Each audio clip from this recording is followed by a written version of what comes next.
Yeah, folks, good morning. Welcome to Bet the Gambit. I'm Kenny White, and it is a Wednesday, January 8th already. January 8th already. With a special guest tomorrow, Coach Joe Adkins.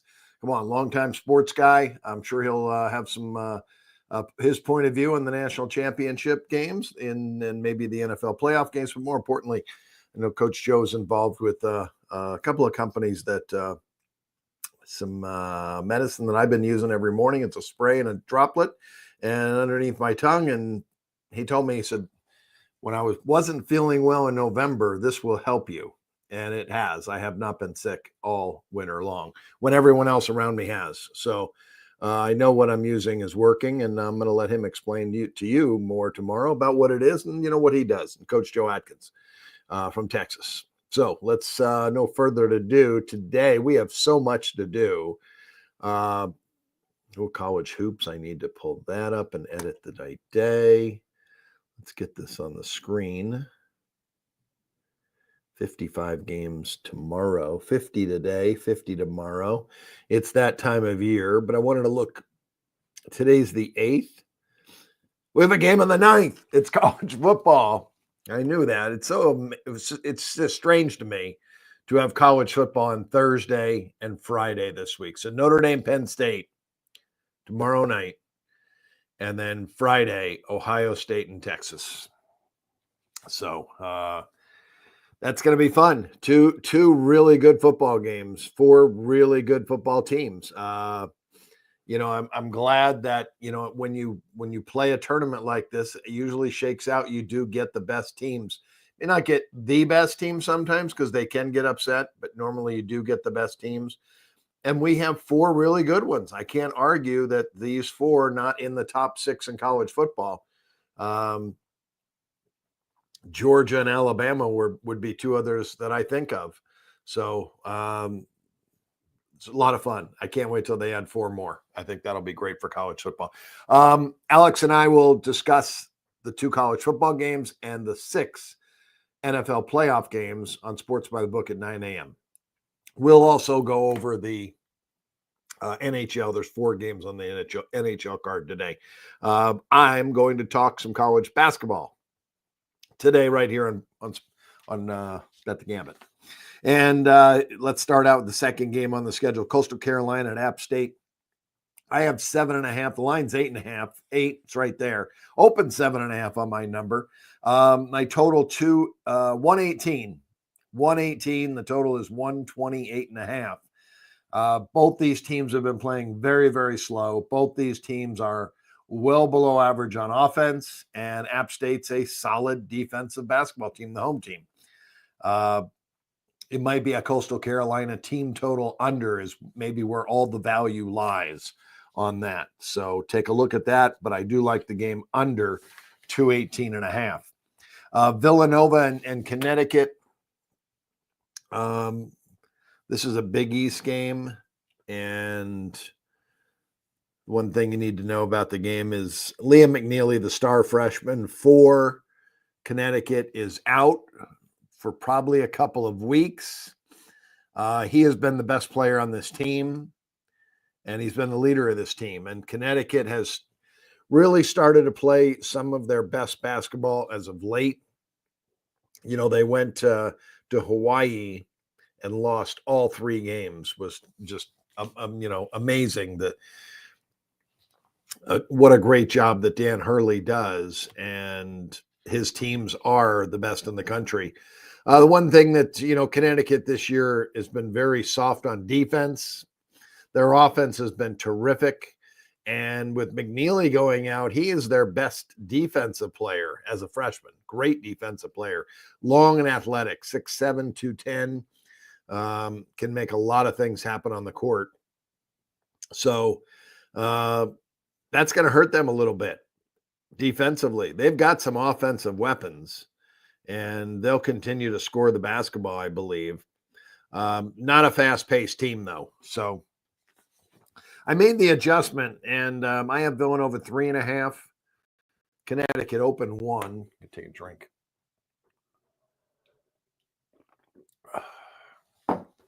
The Villanova still won. Excuse me.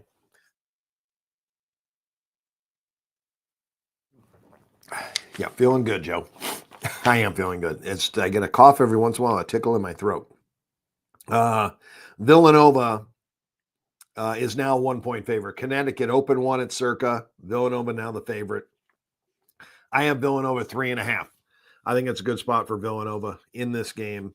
I've had my ups and downs with Villanova. Kyle Neptune's team, 9-6 ATS on the year. They played well. 11-3 to the over. Villanova is scoring points, but the pace is going to be slow. Oh my gosh, both teams' offenses. Both these teams are outstanding offensively and can't stop anyone. That's why they're such over teams. So, very surprising. Man,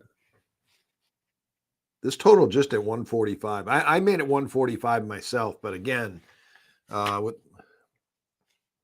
with Connecticut star player out, this is going to be an up-tempo game. Liam McNeely is an outstanding defensive player, and they have plenty of firepower on the offensive end. Might have to play that game over myself, even though I made the total the same. I like it over. I just has the feel for the over because of how good these offenses are. I don't think I've ever seen anything like this. I really don't. Two offenses that are in the top 10, and neither defense sniffs the top 100. I get Connecticut 134 on defense and Villanova 178. That's ridiculous. It really is. I don't think I've ever seen anything like this.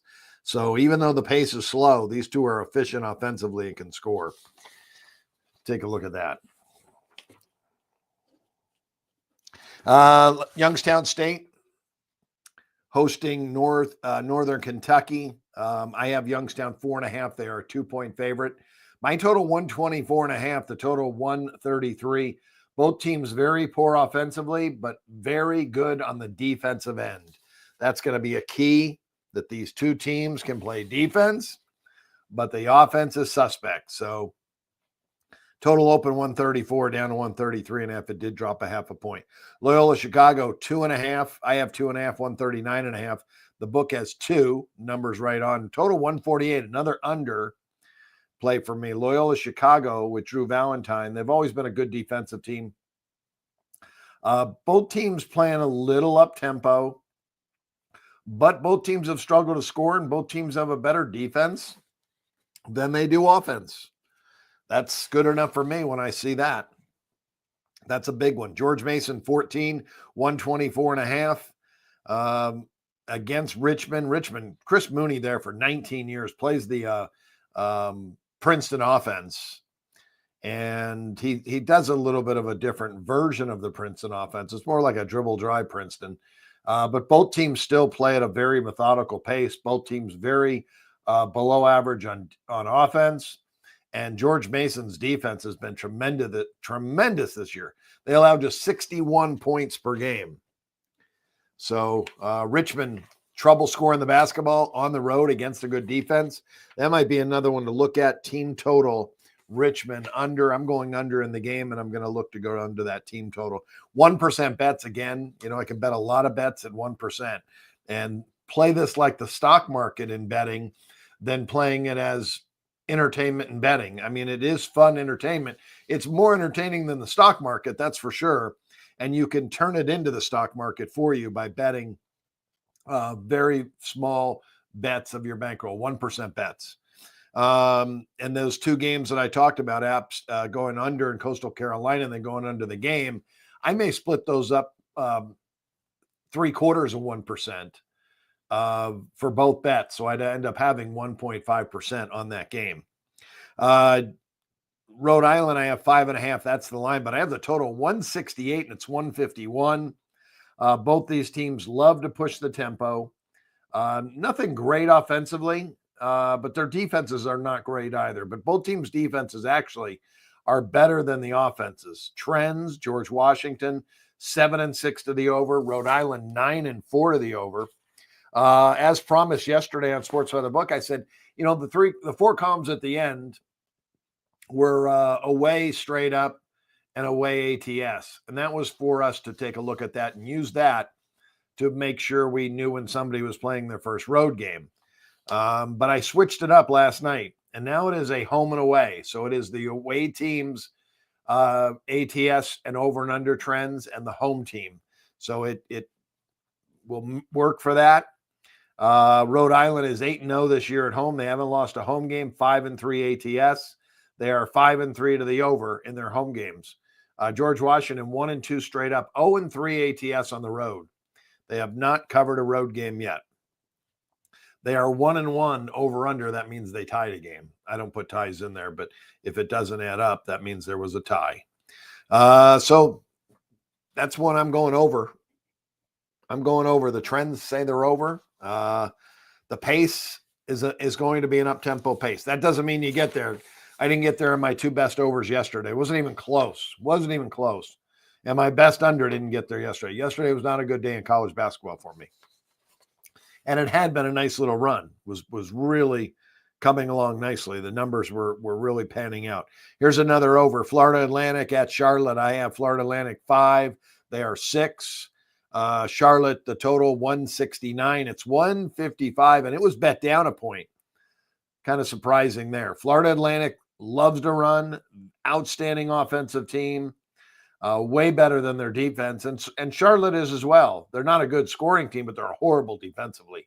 They are better on the offensive end. So another over total. A lot of plays so far early in the day. Temple and East Carolina, another play here. I have Temple 1. East Carolina open up 3. So I do lean to the side.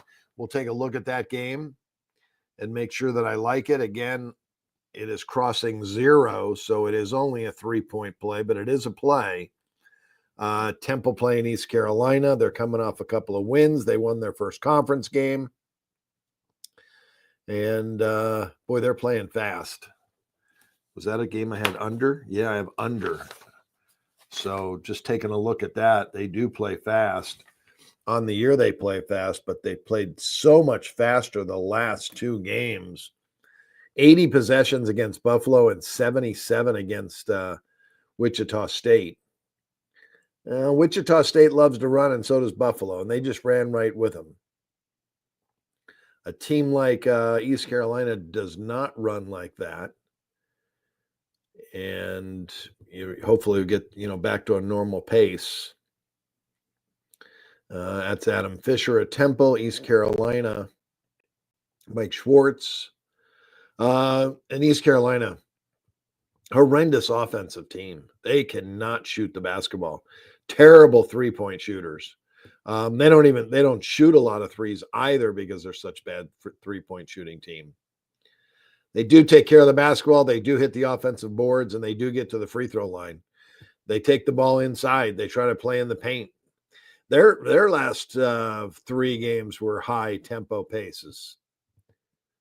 72, 73, and 74. They're not used to playing that high of tempo. They lost both their conference games so far. They lost at South Florida by 6 and lost to Florida Atlantic at home by 2. Temple is about equal to those teams. I think Temple is playing better basketball. They're playing better basketball. Let's take a look at the over and under the home stuff. Temple is 2-2 straight up, 2-2 ATS, 2-2 over and under on the road. East Carolina 4-4 at home, 3-4 ATS, 5-3 to the over. I'm going to pass the underplay here because of the pace for both teams as of late has been very high.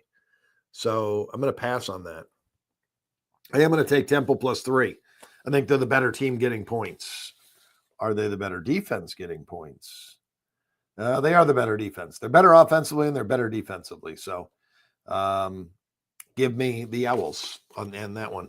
Furman at Citadel. 17, I have Furman. They open 14, bet down to 13.5. Total 137.5 is right there. Open 138 and up to 38.5. So that's good. East Tennessee State, I made 3.5, 48. East Tennessee State open 2.5, bet up to 3. Bet my way. The total 52.5 went to 53, went against me. When 4.5 point difference. Sometimes these are the plays that win. You always got to make sure you look because the smaller plays sometimes add up over a long run. I just had that really good FCS run, and most of those plays in that run were very small differences, but they all won. I would not want to go under in this game. Mercer is one of the fastest teams in the country, and both teams have better offenses than they do defenses, so I'll pass on that. Woodford 12.5, 144. This line 13.5, 145. It's right there. Indiana, I made 6. I made 6.5. Opened 6.5, bet to 7.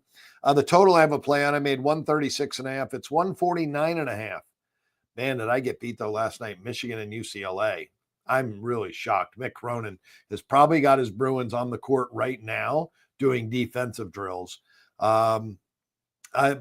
Both teams shot the ball well, but Michigan was lights out. 60% shooting. And that was the first half. They scored 47 in the second half. They probably shot the same. I really thought UCLA would get back in it, and they did early in the second half, and they closed the lead and they cut it to 2. I thought I had a good chance to win that bet when I went to bed and when I woke up. So I had no chance to win that bet. I went under 77.5 in the second half, and I think they got 84. So they only beat me by 7 points, but that's still I feel like I got crushed.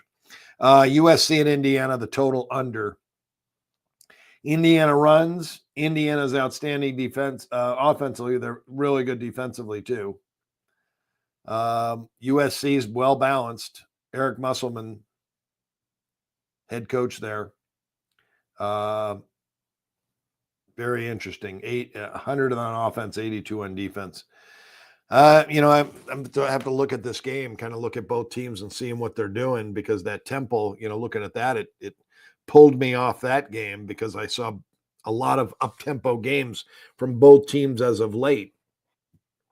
Indiana, I know, wants to run. They just came lower against Penn State. I think they got me in that total. I think I was under the last 2 times with Indiana, and I've lost bets with them. I don't really keep track of that. Sometimes I remember it. Most of the time I don't. A good Indiana team.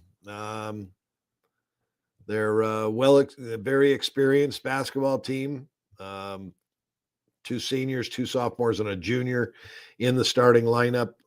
Senior coming off the bench. Freshman coming off the bench, getting some minutes. Another senior coming off the bench. So it's a good mix of youth and experience. More experience than anything. A very experienced club playing at home. Looking at home against Rutgers, 158. Home against Winthrop, 145. Home against Chattanooga, 139. Home against Minnesota, 149. I remember Minnesota's that under team was playing very slow. USC has played 4 straight games of up-tempo games where they lost to Michigan, 85-74 at home in their last game, 1-2 in the conference. I'm not betting this game under. I'm going to pass on that game. Too many high scores. Looking at this, it still could go under if they don't shoot the ball well, like SMU and North Carolina last night. Drake and Bradley. Bradley, I made 4. They're 2.5, nothing there. Total, I made 119. It is 125.5. Take a look and see if I can get an under there. Drake plays extremely slow. One of the slowest teams in the country. Both teams have very good defense. Drake is 7-5 to the under. Bradley's an over team, 10-4 over this year, and that's because their offense is better than their defense. I'm going to look and see if I can keep Bradley under 125.5. I'm sure Drake can. That's the way they want to play the game. And again, small spread. Bradley a 4-point favorite. I have them 4. They're just 2.5.